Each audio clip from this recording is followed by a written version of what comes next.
Au sommaire de ce journal, bonne récolte en perspective dans le bas-fond risicole de Laro dans les Ballets. Au moins 100 tonnes de riz paddy attendu, plus de 5 millions de francs CFA de bénéfices. Les membres de la coopérative Dougounian ont déjà le sourire aux lèvres. Visite commentée en début de journal. Toute une nation sur mes frêles épaules, Dixit Greg, le Burkimbila sur sa page Facebook. Du soutien, oui, il en a besoin pour décrocher le prix RFI découverte 2022. Le finaliste Grégoire Song Naba est l'invité de ce Midi Magazine. Également à la une, le face au foot, les nouvelles approches de la Ligue 1 burkinabé à suivre dans ce journal avec Julien Tiendrebiogo, le secrétaire exécutif de la Ligue de football professionnel.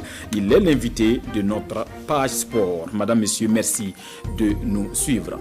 Nous ouvrons ce journal dans le bas-fond risicole de Laro dans les Ballets. Au moins 100 tonnes de riz paddy attendues à la fin de la moisson avec un bénéfice net de plus de 5 millions de francs CFA pour les exploitants de la coopérative Dougounian. Visite commentée à suivre dans ce reportage de Edouard Ouedraogo et Karim Ouedraogo. Après 4 mois de travaux, c'est la récolte dans ce bas-fond de la coopérative Dougounian de Laro. Et ce sont les autorités qui donnent le coup d'envoi. Un bas-fond aménagé par le projet de réhabilitation, de barrage et d'aménagement du ministère en charge de l'agriculture. Les membres de cette coopérative attendent faire un bénéfice d'environ 5 millions de francs CFA. Nous estimons avoir environ 96 tonnes dans la production de cette année. Par rapport à la vente, nous avons signé un contrat avec le groupe Nafaso. Au niveau de la boucle du Moun, en dehors des bas-fonds aménagés par le PRBA au nombre de 7, nous avons des périmètres maraîchers.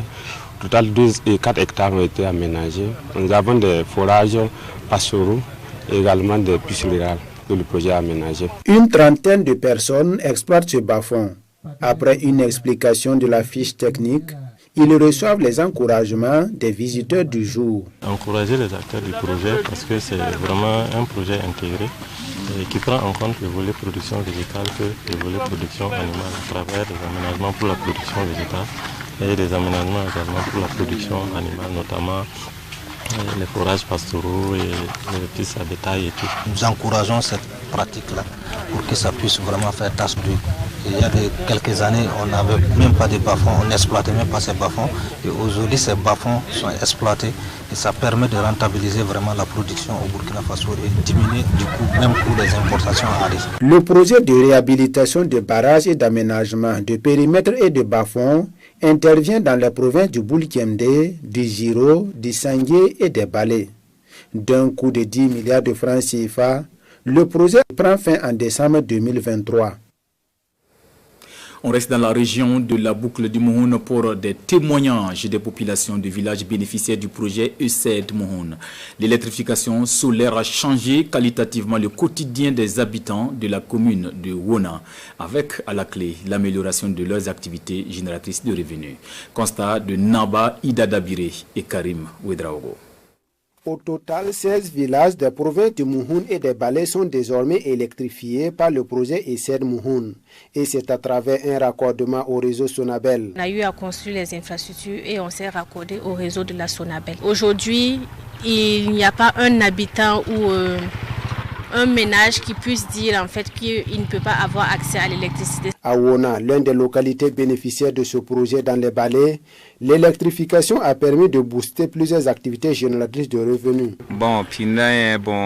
J'ai dépensé 150 000 par mois pour alimenter mon groupe sans compter les pannes. Aujourd'hui, avec le courant, 50 000 me suffit pour tout le mois. Au Maki ici, tous les clients disent ça va bien parce que pourquoi toujours la bière est bien frais, il n'y a pas de problème. En l'air là, on dépense moins.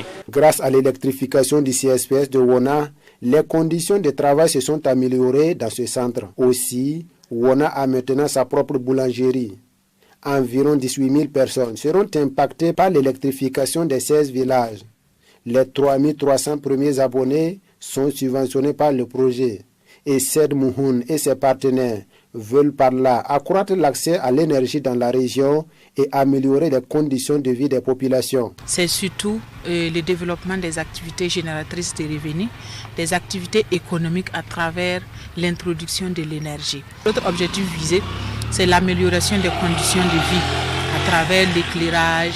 Au moins 3300 ménages qui vont se raccorder au réseau grâce à notre subvention accordée aux ménages. Et dans ces 3300, on a des ménages, on aura des écoles, on aura des activités économiques.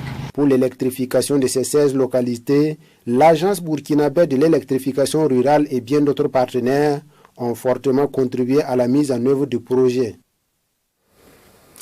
Je vous invite à s'abonner à la faveur de l'opérationnalisation du Centre provincial de formation professionnelle SIS dans la cité de Chapeau labellisé. Ce centre, d'une capacité d'accueil de 60 places, offre des filières en construction métallique et électricité bâtiment. Sous tutelle de l'Agence nationale de la formation professionnelle, ce centre est construit par l'association Boudiam de Saponé et ses partenaires. Olopouda était au lancement officiel des activités du dit centre. Compte rendu. Saponé célèbre l'ouverture officielle du Centre provincial de formation professionnelle, réalisé par l'association Boudiam et rétrocédé au ministère en charge de la jeunesse, puis transféré en 2020 à l'Agence nationale de la formation professionnelle. Ce centre a une capacité d'accueil de 60 places, 2 filières de formation, la construction métallique et l'électricité bâtiment.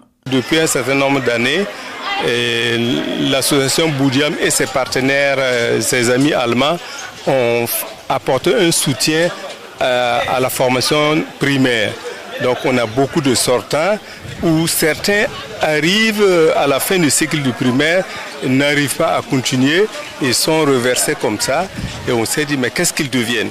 Il faut leur donner une chance de pouvoir apprendre un métier et pouvoir s'insérer dans la vie sociale et économique donc sur place ici. C'est ça l'objectif. Ces moments de convivialité marquent ainsi le lancement des activités de ce centre, un cadre d'apprentissage au métier dont l'ambition est de contribuer à la dynamique du gouvernement, celle de doter le Burkina Faso d'une expertise locale qualifiée. Là, nous assistons à une expérience originale, en ce sens que ce sont les populations elles-mêmes qui ont pris l'initiative en développant un partenariat et en appelant le gouvernement pour la co-gestion de ce centre. Le Centre provincial de formation professionnelle de Saponé est désormais une réalité et ses activités sont reconnues par l'autorité de tutelle.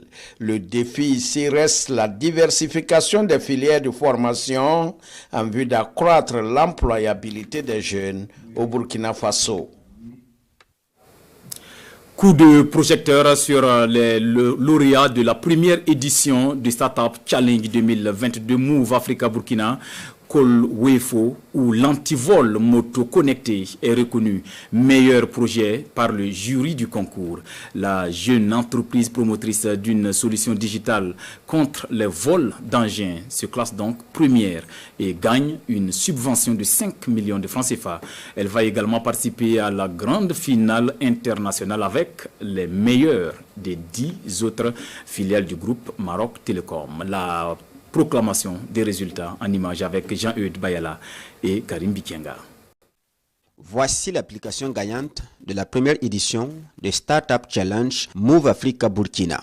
Kolwefo ou l'antivol moto connecté. Son promoteur remporte la compétition parmi 10 jeunes entreprises finalistes. Kolwefo est un antivol moto connecté qui rend quasi impossible tout vol d'engin. On a un dispositif qui donne à l'utilisateur principalement 3 fonctionnalités principales.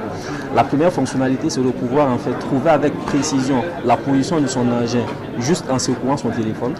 La deuxième des fonctionnalités, c'est de pouvoir utiliser la reconnaissance vocale et pouvoir arrêter le moteur à distance. La troisième des fonctionnalités, c'est d'avoir un suivi en temps réel de son dispositif. Serge Auguste Zongo et son équipe repartent avec une subvention de 5 millions de francs CFA. Les entreprises classées 2e et 3e bénéficient respectivement de 3 millions et de 2 millions de francs CFA pour soutenir leur projet. Cette première édition du concours est consacrée au digital. Le levier de l'économie aujourd'hui, c'est le digital. avec tous les défis qui sont relevés, le digital vient apporter des solutions.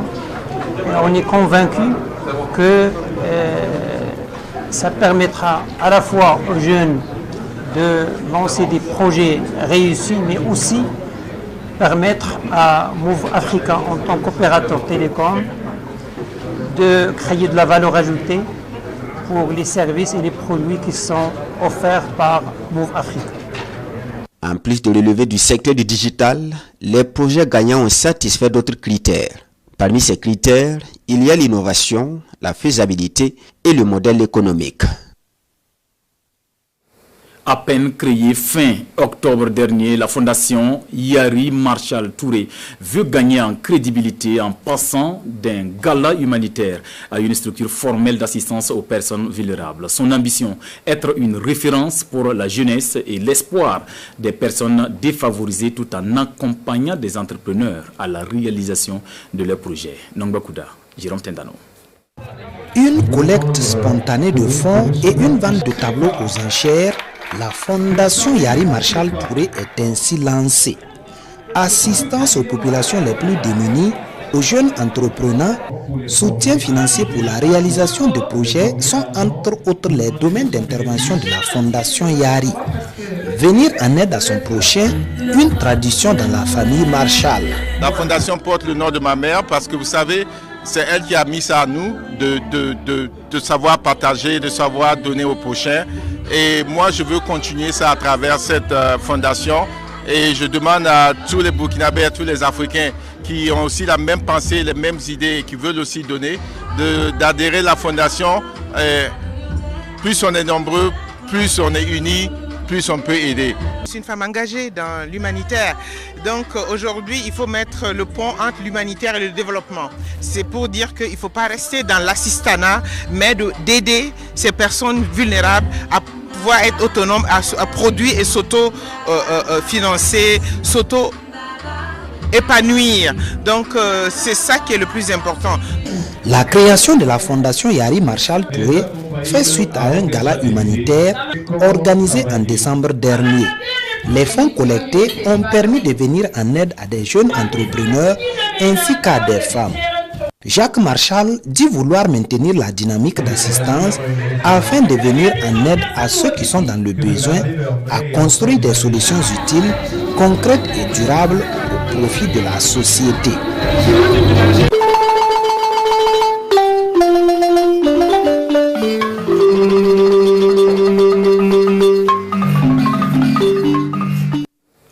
Nous entamons samedi culture avec un zoom sur des valeurs sûres de la musique burkinabé. Du talent, le duo Saïba et Yakou en ont en revendre 3 albums et une centaine de titres en 15 années de carrière. Le groupe Badenia évolue dans le genre manding. Saïba et Yakou nous ont ouvert leurs portes. Ambiance dans ce reportage de Bernard Kombelem et Amadou Marcelto.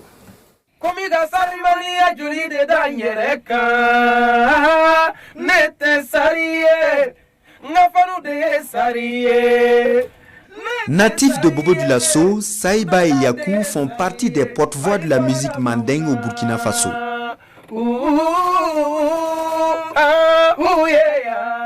Leur talent, ils l'ont forgé entre le Burkina et le Mali. Mais c'est ici dans la ville de Sia que tout a commencé pour les frères Ouedraogo.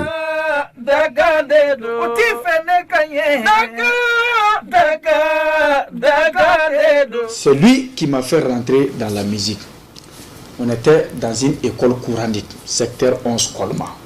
Moi j'ai commencé pour moi à Farakan et aller finir à Kolma. Dans l'école, lui il sentait bien en arabe. Et si tu vois, de temps en temps il fait ça en bambara. Un jour c'est lui qui m'a fait partir dans une lieu de prêche. On a qu'à aller chanter là-bas en arabe. Quand on est parti aller chanter là-bas en arabe, les gens nous ont apprécié beaucoup. Et c'est comme ça qu'on a fait pour devenir ça en bambara.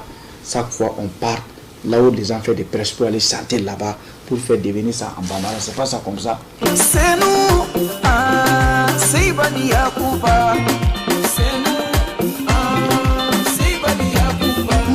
Beaucoup sollicités dans les événements à caractère populaire un peu partout au Burkina, Saïba et Yakou dégagent de l'émotion de par leur voix et brillent par leur art sous forme d'hommages, d'éloges et de prêches.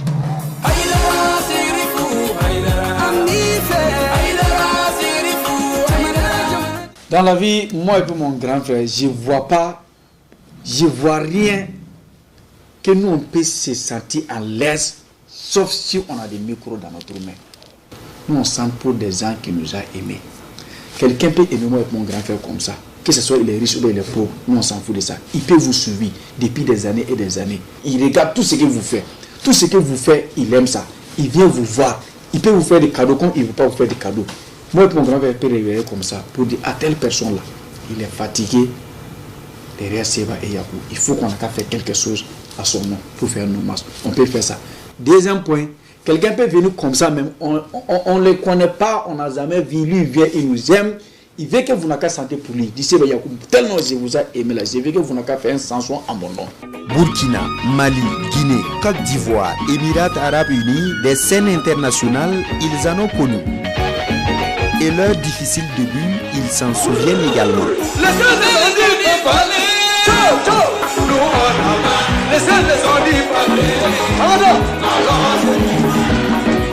Mais le spectacle que nous on va jamais oublier, c'était notre premier concert à Boboïji. Fatigué moi et mon grand frère qu'on a fait. Et puis de toute façon quand on est parti aller trouver, salle n'était pas remplie. Mais nous on s'en fout des guichets fermés à ce jour-là. Les 20 ou 24 personnes qui étaient là, tellement on était contents. Notre maman a pleuré ce jour-là. Quand on est venu à la maison, l'argent qu'on a eu dans les concerts là, quand on a fini de dépenser, ce qui restait là, ça ne vaut même pas 40 ou 35 000.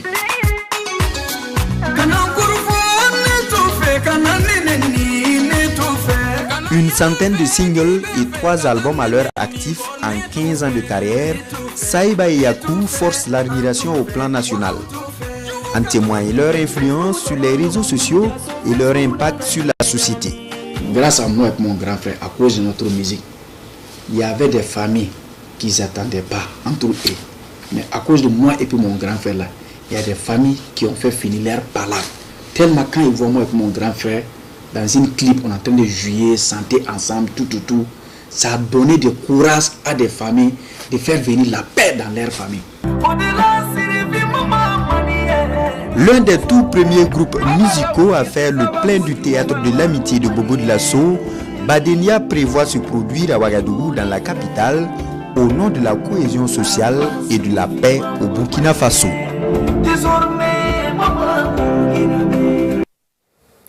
Avoir également sur scène des pas de danse exécutés à la perfection. Il a fallu de l'endurance et de la sérénité à la vingtaine de danseurs de Kalma, la première danse urbaine au Burkina. Formés 8 jours durant, ils peuvent à présent emboîter les pas de leurs précurseurs avec la double casquette de formateur danseur du Kalma. Adama Guiti, Amadou Marcelto. Le Kalma exécuté par des formateurs des danseurs.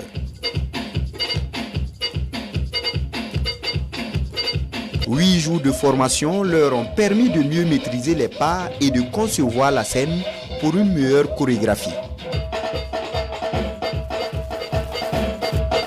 Il y a d'autres qui dansent, la musique est là, la danse est là. Donc on les a amenés à comment j'essaie les deux pour que ce soit voilà, une belle chorégraphie. Et aussi à les amener à avoir une créativité, parce qu'en tant que danseur, il faut savoir créer. Tu prends de la musique, tu essaies de créer ce que je peux faire pour que voilà, la musique va avec ce que je fais.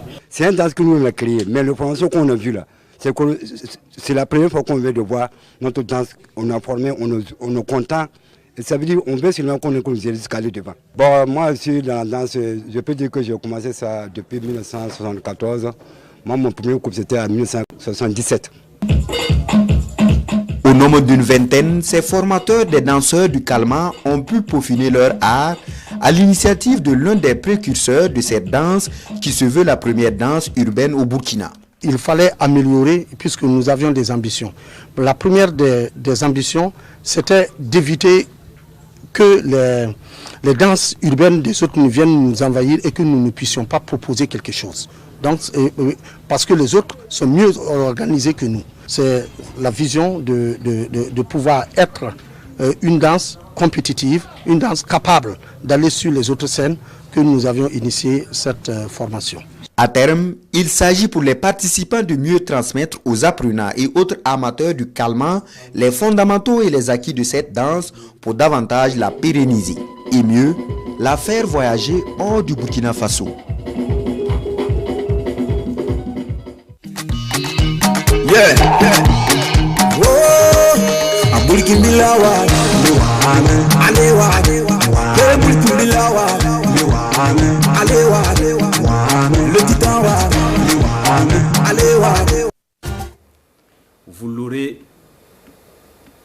Vous l'aurez deviné, nous sommes avec Greg, le Burkimbila sur ce plateau. Greg, bonjour. Bonjour. Vous figurez parmi les 10 artistes sélectionnés pour le prix Découverte RFI 2022. Au départ, vous étiez 2100, puis 65. Cette fois, vous faites partie des 10 meilleurs. Que représente cette nomination pour vous, Greg? Cette nomination représente beaucoup de choses pour moi. Parce que ceux qui connaissent. Prix Découverte RFI, c'est des ouvertures, c'est beaucoup de tournées. Et voilà, un gros plus à la carrière. Voilà. Sur liste, il y a de grosses pointures, hein. Il faut le dire, il y a des Maliens, des Sénégalais, des Ivoiriens. Greg, qu'est-ce qui vous démarque des autres candidats? Déjà, il faut dire que chaque candidat a sa manière d'être ce qu'il est. Ils sont tous talentueux. J'ai pris le temps de fouiller un peu pour écouter ce qu'ils proposent. Et voilà, et je pense qu'ils sont tous ils sont talentueux. Et voilà, c'est normal. Et ils viennent d'autres cultures que moi et ils proposent ce qu'ils ont à proposer. Et moi aussi, je propose ce que j'ai à proposer. Et c'est tout simplement le meilleur qui sortira gagnant de cette histoire. Le meilleur sera certainement vous, Greg. Halal, c'est votre album qui est en compétition, il faut le dire. Et les résultats probablement le 18 novembre prochain. Qu'est-ce que vous avez à dire à vos fans? Tout simplement, je leur dis merci parce que depuis le 3, ils ont commencé à voter massivement. Il y a beaucoup de mobilisation sur les réseaux sociaux pour que les votes continuent jusqu'au 16 parce que c'est la date limite des votes. Et je profite aussi peut-être d'expliquer parce que beaucoup ont du mal à voter. Voilà, il faut cliquer le lien sur RFI Musique et vous mettez votre nom, prénom et votre mail. Et vous cliquez sur valider et le vote est effectif. Voilà. Et c'est pas compliqué. Et en plus que je suis toujours présent sur ma page, s'il y a des soucis, en commentaire, vous commentez, vous avez un souci pour voter, je suis là pour assister. Voilà. Ok, Greg fait partie des 10 finalistes du prix RFI Découverte 2022, vous l'avez dit sur votre page. Toute la nation repose sur vos frêles épaules. Je vous emporte bien ces mots. Vous avez envie de nous ramener ce prix-là. Qu'est-ce que ce prix peut représenter pour votre carrière, Greg? Déjà, ce prix, c'est une grosse victoire pour le Burkina. Rien que le fait d'être parmi les 10 finalistes, c'est une grosse victoire pour la musique burkinabé. Sur 2100 candidats, je suis parmi les 10 finalistes. Donc, c'est déjà quelque chose. Le Burkina peut être fier de sa culture. Et si je remporte ce prix, ce sera encore une plus grosse fierté. Et sans compter que ça va beaucoup m'ouvrir des portes, je vais beaucoup tourner, ça va m'ouvrir les portes de l'international et sur ce, je demande vraiment le soutien de toute la population burkinabé. Du soutien, oui, Grégoire Songnaba en a besoin pour décrocher ce prix RFI Découverte 2022. La délibération, c'est le 18 novembre, mais les votes peuvent se poursuivre jusqu'au 16 novembre. Merci.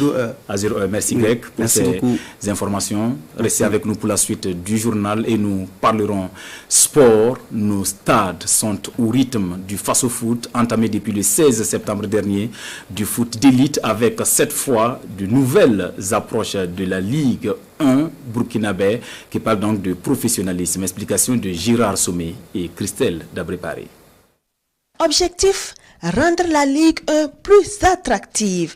After Work, Samedi foot, balle de match, voici des innovations mises en place par la Ligue de football professionnel pour ramener les spectateurs dans les stades du face-au-foot. Si on tire vers le professionnalisme, on doit sentir aussi qu'il y a une certaine forme d'évolution dans l'organisation de notre championnat. Et je pense qu'à travers ces plateformes, il y a des communications, ça attire plus de spectateurs au stade. Et je pense que l'un dans l'autre, ça nous met en vitrine. C'est une bonne initiative de faire ça parce que ça va aider les supporters à venir au stade. Et puis nous les acteurs aussi, vraiment ça nous plaît et puis ça nous va droit au cœur. Quand on attend balle de match, voilà, on attend ça, genre, on voit ça déjà un derby. Cette saison, il y a eu un petit changement parce que si on remarque, il y avait des couleurs des maillots que cette saison que moi particulièrement je n'ai jamais vu. Parce que l'année passée, souvent les deux équipes sortent avec les mêmes couleurs de maillot. Mais bon, j'ai remarqué que ça vraiment c'est plus faisable, c'est bon. Si la Ligue de football professionnel a réussi son coup de communication, l'organisation des matchs peine à convaincre. Il y a des matchs qui se jouent à 15h30. Alors que c'est un match qu'on aurait pu décaler jusqu'à 17h45. On a d'avoir du rythme pour que les enfants puissent bien jouer. La promotion de 15h30 là, c'est pas simple pour les joueurs. Surtout avec le synthétique là, c'est pas simple pour les joueurs. Donc c'est un truc à revoir. Mais on a parlé, mais apparemment, le SE là, il semble se camper sur sa position. Et souvent aussi, il y a les. Bon, c'est vrai que nous ne sommes pas concernés, mais il y a les clubs qui font la campagne africaine aussi qui demandent aussi à ce qu'on les aide, comme le RCK qui a joué mercredi et qui a joué hier soir. Vous voyez que physiquement, c'est pas bien. L'arbitrage pour beaucoup reste le plus grand chantier. Souvent, il y a des fautes, les arbitres centrales et puis le touche, ils sont là, personne ne sait qui va prendre la décision finale. Bon, et pourtant, si c'est comme ça, bon, nous les supporters, on n'est pas du tout contents, franchement. S'ils peuvent vraiment essayer de travailler, bon, ils disent que chaque fois, il fait des formations, mais bon, on ne voit pas ça vraiment reproduit sur le terrain concret et que nous, on voit qu'il y a un changement. C'est toujours les mêmes erreurs. Il ne faut pas aider l'autre et puis laisser l'autre. Quand tu vas siffler là, il faut, si tu siffles bien là, tu n'as pas de problème avec quelqu'un. Et la Ligue aussi, ils prennent les arbitres du village pour venir siffler les matchs d'ici. C'est pas normal. Par exemple, un arbitre qui quitte Akaya pour venir siffler, il ne maîtrise pas. Voilà, le niveau là c'est trop haut pour lui. Pour continuer à donner du spectacle, les acteurs espèrent une amélioration du climat sécuritaire national. Que la paix revienne au Burkina et qu'on puisse quand même jouer la Coupe du Faso là où on semble aller pour pouvoir mobiliser et puis faire sentir au pays que le football ça se joue aussi au Burkina. Donc s'il n'y a pas cette sécurité là, on ne pourra pas délocaliser ces matchs. Quant aux journalistes, ils rappellent à la Fédération burkinabé de football et à la Ligue qu'ils attendent toujours les aménagements prévus. Un meilleur éclairage, le Wi-Fi, les prises de contact, l'eau pour être dans de bonnes conditions de vue et surtout de travail.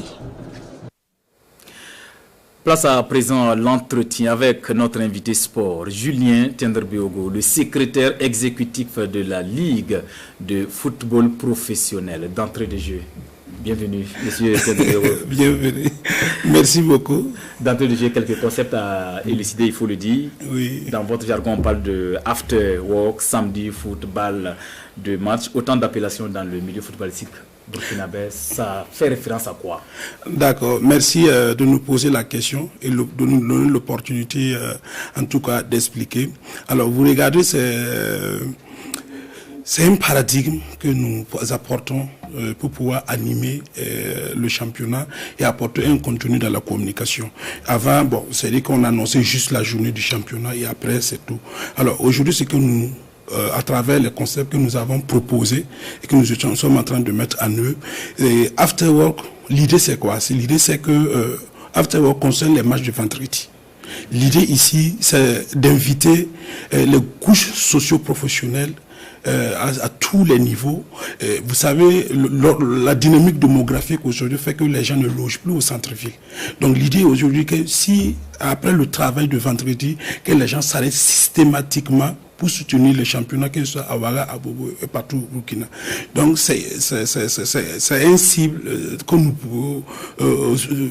recherchons et qui sont ces personnes qui sont dans les secteurs sociaux professionnels. Alors, samedi foot, l'idée ici, c'est de mettre la radio au cœur du développement du sport. Voilà, samedi foot, vous avez varie en somme, c'est presque d'une quinzaine de matchs. Il y a la programmation de la Ligue 1 et la programmation de la Ligue 2. Et samedi foot, nous espérons avec la situation nationale qu'une personne déplacée interne ou bien une force combattante de notre pays qui se retrouve un peu à l'intérieur du pays puisse à un moment écouter la radio pour pouvoir avoir des nouvelles.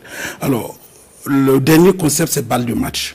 Balle de match, dans notre posture, balle de match sur toute la saison, c'est 60 matchs. Soit deux matchs par journée. En balle de match, nous retenons les matchs qui ont une connotation particulière. Voilà, qui arrive, comme vous l'avez vu, IFO Asfa était en balle de match. Vous avez vu AS Douane Raimo était en balle de match. Et qui permet de drainer ces dimanches, un seul match à Ouaga, un seul match à Bobo. Ça permet aux gens de venir au stade, de continuer leur week-end. Alors, derrière ces concepts, il y a un projet. C'est le projet d'opportunité de sponsoring que nous offrons au championnat. Vous comprendrez très bien qu'avec la situation de notre pays actuellement, le tissu économique est assez fragile. Aujourd'hui, c'est difficile de trouver un sponsor qui puisse sponsoriser tout le championnat. Alors, ça, c'est le paradigme global. Le sponsoring sportif, c'est tout ou rien. Alors que ce que nous proposons aujourd'hui, c'est des opportunités. C'est-à-dire qu'un partenaire peut dire, bon, moi je prends after work. C'est-à-dire qu'il s'aligne derrière les matchs de vendredi. Un partenaire peut dire, bon, moi je m'intéresse à balles de match. Ce sont les 60 matchs de dimanche, toute la saison qui m'intéressent. Et en balle de match, par exemple, c'est des opportunités qu'on vous donne, par exemple, vous, à la RTB aujourd'hui, de s'aligner pour faire la production et la diffusion de ces matchs. Donc, c'est un peu des paradigmes qu'on essaie de rompre pour pouvoir offrir plus d'opportunités, d'avoir plus de partenaires pour pouvoir accompagner le financement de notre championnat. Des innovations, certes, mais pour cette saison 2022-2023, on a l'impression d'assister à une course contre la montre dans la programmation. Qu'est-ce qui coince? Rien ne coince. Vous savez, les autorités fédérales ont fait le choix de la professionnalisation du championnat. La professionnalisation du championnat indique que nous devrons nous aligner au calendrier international. Alors, le championnat national au Burkina, en tout cas, ce qui concerne au niveau la Ligue 1 et la Ligue 2, doit se terminer avant le 31 mai. Et au niveau de la Ligue de football professionnel, nous allons organiser plus de 600 matchs en espace de 7 mois. Et le calendrier qui a été établi, là où vous avez l'impression que ça coince, c'est la reprogrammation des matchs en retard. Vous avez SCK qui est en campagne africaine, vous avez des clubs qui ont souvent des joueurs enrôlés en équipe nationale. Une fois que vous ratez un match et que vous devez reprogrammer le match, c'est un peu difficile. Mais ça se fait comme ça. Souvent aussi, il faut comprendre que c'est un peu les conditions de travail, les conditions d'organisation qui compliquent qu'on a un peu que ça coince. Mais on n'a pas le choix. Notre programmation n'est pas, comme on appelle ça, en déphasage de ce qui se fait à l'international. Vous verrez qu'en Europe, les clubs jouent tous les 3 jours, mais ce n'est pas une raison de le faire ici. Mais à un moment où on n'a pas le choix, on est obligé de faire comme ça. Dans le reportage de Christelle, vous avez vu des préoccupations des supporters. Comment se fait le choix des officiels des matchs de la Ligue 1? Je parle de l'arbitrage. Je ne suis pas la personne la mieux indiquée pour répondre à cette question parce que les questions d'arbitrage sont gérées par la commission centrale des arbitres.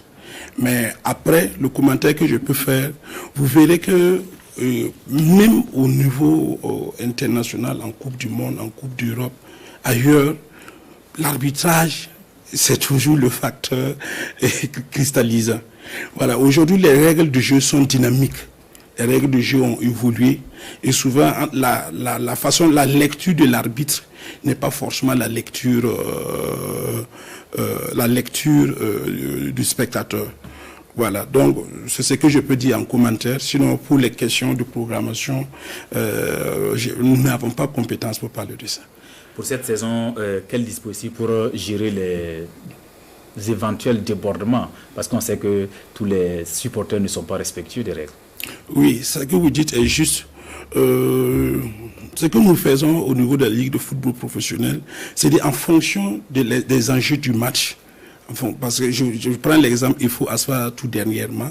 Voilà, en fonction de l'enjeu du match et de la possibilité d'engouement, voilà, nous avons une séance de travail que nous faisons avec la commission en charge de la sécurité et la sécurité des compétitions. Et nous faisons l'évaluation de la situation sécuritaire du match. Et ensuite, nous prenons avec eux les informations qui s'y pour pouvoir, en tout cas, encadrer le match. Voilà.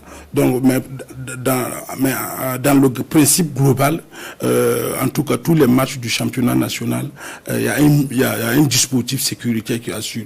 Mais derrière, c'est pas suffisant. C'est pas suffisant parce qu'il faut que les supporters se mettent à l'esprit que la promotion du championnat, c'est le devoir de tous. Voilà. À ce niveau, c'est pas la répression, c'est pas les sanctions que nous prenons à notre niveau qui constituent la solution. La solution, c'est l'esprit sportif. Voilà, il faut que chaque acteur à son niveau cultive l'esprit de fair play. L'esprit de fair play, c'est l'acceptation du résultat, c'est l'acceptation que le football est un sport humain. Et quand c'est humain, à tout moment, les erreurs peuvent intervenir ou bien des divergences dans l'interprétation. Est-ce que les préoccupations des journalistes sont prises en compte cette année? Il y a des problèmes d'éclairage, des problèmes de Wi-Fi, même des prises. Ça rend le travail difficile. Oui, je sais qu'au début de cette saison, nous avons entrepris des échanges avec l'association des journalistes sportifs. En tout cas, ces préoccupations ont été soulevées à notre niveau. Nous avons reversé à l'autorité et quelque chose est en train d'être fait. Quelque chose est en train d'être fait dans le sens d'améliorer les conditions de travail des journalistes. À présent, un clin d'œil sur la programmation de ce week-end. Un but partout entre Salitas et RCB hier, ici à Ouagadougou, au stade municipal Issoufou Konombo. Au stade Wobi de Bobo, c'est plutôt l'ASFB qui l'emporte face au Real du Faso 1-0. Et puis à l'affiche cet après-midi, AS Douane Raïmo FC, c'est à 15h30 au stade Issoufou Konombo de Ouagadougou. À la même heure, Vitesse FC recevra la SEC de Koudougou au stade Wobi de Bobo du Lasso. Et Majestic accueille l'AS Sonabel à Zignaïre.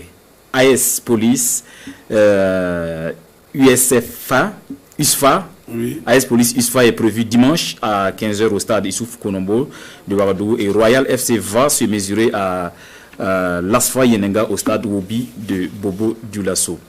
Monsieur Kendrbego, un mot sur l'affiche de la semaine, de cette 8e journée.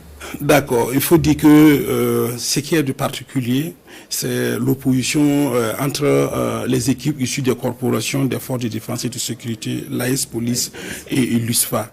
À cette occasion, de concert avec les deux équipes, voilà, il est prévu de rendre un vibrant hommage aux forces de défense et de sécurité, les volontaires pour la défense de la patrie et les personnes déplacées internes. Ce qui va se faire de symbolique, ces trois actes seront faits demain au stade municipal de Ouaga et au stade Wobi, à l'occasion de ce match à Ouaga et à Bobo. Alors, le premier symbole qui sera fait, c'est un coup d'envoi symbolique qui sera donné par une personne déplacée interne à Ouaga et à Bobo.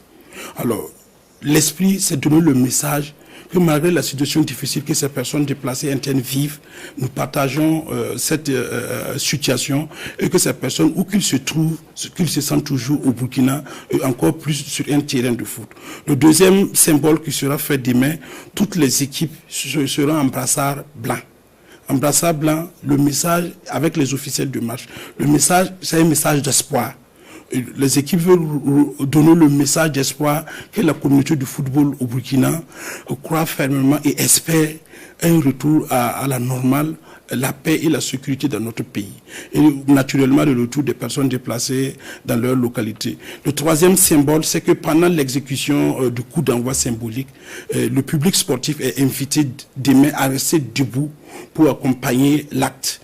Le message est assez clair. Le message est que la communauté du football au Burkina lance un message aux forces de défense et de sécurité des volontaires de défense de la patrie que le peuple restera debout derrière eux jusqu'à la victoire finale. Donc au coup d'envoi, le public sportif à Ouaga et à Bobo devrait se mettre debout pour pouvoir symboliser cela.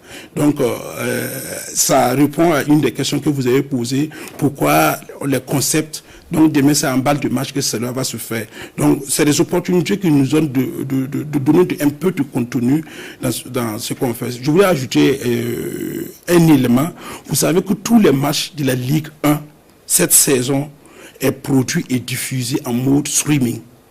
Tous les matchs. Ça veut dire que même si vous n'êtes pas au Burkina, si vous n'êtes pas au stade, vous avez la possibilité de suivre tous les matchs de notre championnat. Merci pour ce beau geste en faveur de nos forces de défense et de sécurité. Ce fut un plaisir de parler face au foot avec vous sur ce plateau de 13h. Merci, monsieur Julien Tenderbiogo. Je rappelle que vous êtes le secrétaire exécutif de la Ligue de football professionnel. À la prochaine.